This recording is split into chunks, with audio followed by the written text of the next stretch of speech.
Você tem que se dar esses valores e isso tem que ser de base para que você se sinta bem e possa exercer esse valor no mundo. Mas a pessoa não se vê como ela é. Existe ser humano perfeito? Não existe ser humano perfeito. A gente tem qualidades, a gente tem defeitos e a gente tem disfuncionalidades, coisas que não funcionam absolutamente bem. A grande questão é a gente aceitar isso, porque eu vejo que as pessoas que têm baixa autoestima, elas acham que nada é mutável, ou seja, elas são ruins e nada vai mudar aquilo. Ou as pessoas que têm um ego, um narcisismo ou uma coisa inflada, que elas são maravilhosas. Não tem a pessoa que seja tão ruim assim, nem tem a pessoa que seja tão maravilhosa.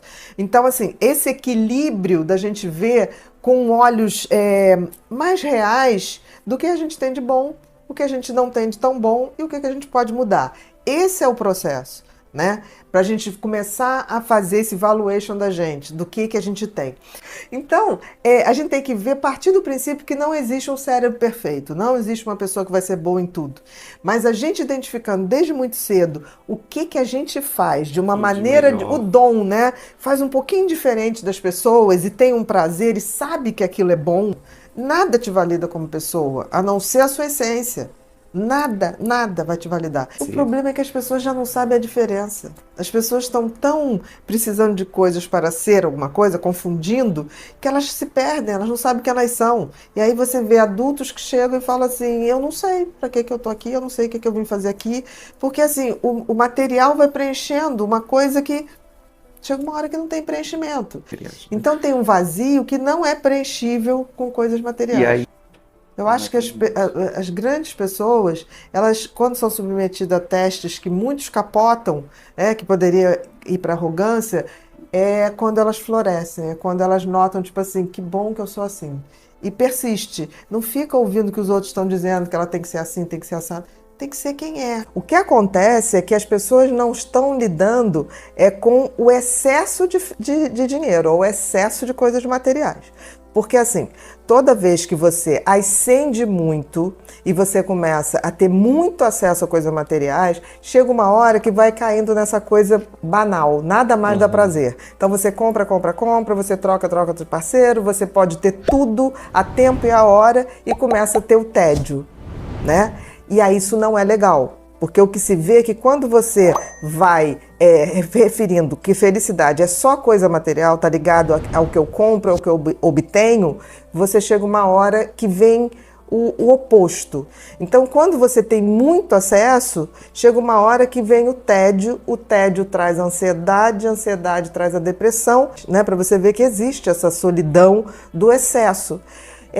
O que a gente vê é que, na realidade, o dinheiro, a coisa material, ela precisa estar presente para você ter o que eu chamo de dignidade humana. O que é isso? É você ter o dinheiro para se alimentar, para a saúde, você ter para a cultura, você ter para a sobrevivência, né? Do tipo, uma moradia, o básico. Nesse conjunto básico, realmente você vê que quanto mais você tem de conforto, você tem uma sensação maior de felicidade. Mas, em compensação, se você ultrapassa isso, esse gráfico se inverte totalmente. Por isso é que eu torno a dizer, o excesso de opção para o ser humano parece uma coisa que te dá liberdade, mas não te dá, te prende. Porque quando você tem muito excesso para escolher, você acaba querendo sempre mais e mais opções. Nós não nascemos para isso. A gente não nasceu para lidar com excesso. A gente nasceu para lidar com a sobrevivência e com os afetos. E na hora que você tem a sobrevivência e começa a sobrar tempo, você não preenche, em geral, com coisas boas. Eu acho que há muito tempo a gente vive uma ditadura da felicidade como se felicidade fosse um estado constante. Porque, assim, felicidade é uma coisa que depende da genética, depende de escolhas que a gente faz e depende do ambiente. Para você ter uma ideia, os estudos mostram que 50% depende da genética. Essa coisa de você herdar uma predisposição a pensamentos melhores, a otimismo.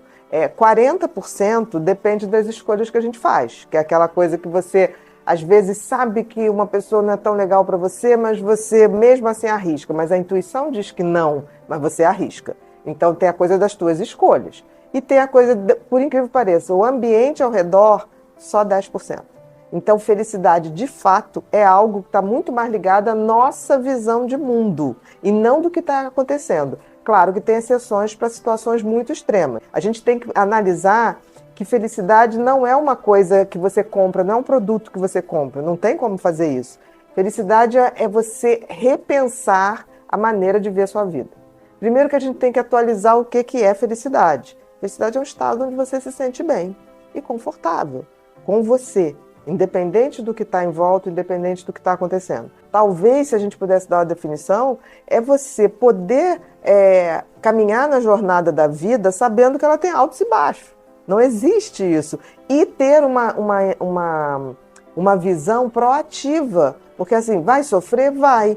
Mas você sabe como reagir a isso. Não adianta você, tipo assim, eu não vou ter nenhum sofrimento. Aí quando tem, você se desespera totalmente. Vai passar. Os momentos bons passam e os momentos ruins também passam. Viver uma oscilação. Se você olha para a natureza inteira, o tempo todo está em fases. Né? Se você pegar as estações do ano, já prova isso. Então, felicidade é você ter esses altos e baixos, é você fazer essa oscilação, mas sem nunca perder esse senso de conforto. Então, uma das coisas que compromete muito a percepção de felicidade é essa coisa comparativa. E as redes sociais trazem isso muito forte. Você fica se comparando ao outro, o que eu não tenho, e sempre o cérebro tende a ver o que está faltando, não o que você tem.